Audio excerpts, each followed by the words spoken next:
tajuk kita ialah kesan tenaga diperbaharui peralihan di Malaysia dalam pertumbuhan ekonomi dan peluang pekerja peluang.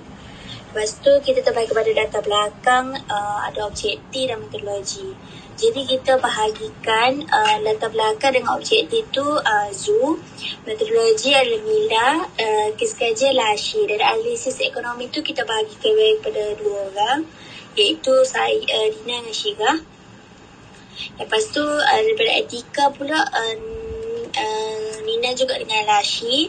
Lepas tu kepentingan pula Mila, cadangan Syirah. Lepas tu untuk edit semua video ni adalah Zoo.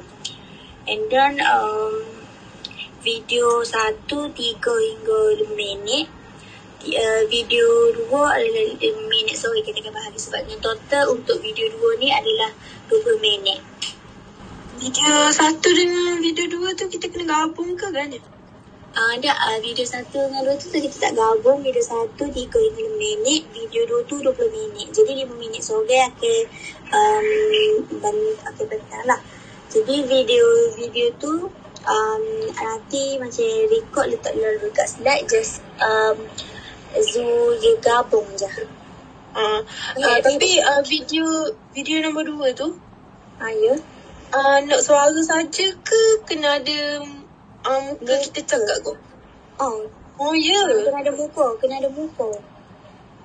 Sebab hari tu Lashi tanya Zoo kena rekod suara je ke? Lepas tu Lashi tahu suara je lah ke Zoo? Saya ingat ke kena rekod suara je? Nanti kita orang buat macam setiap orang dia buat slide dia buat slide. Lepas tu dia buat voice selalu dalam slide tu. Jadi dia hantar kad dekat Zoo. Jadi Zoo combine je nanti.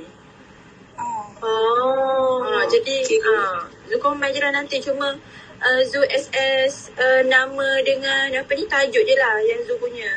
Lepas tu bahagian Zoo. Yang tu je.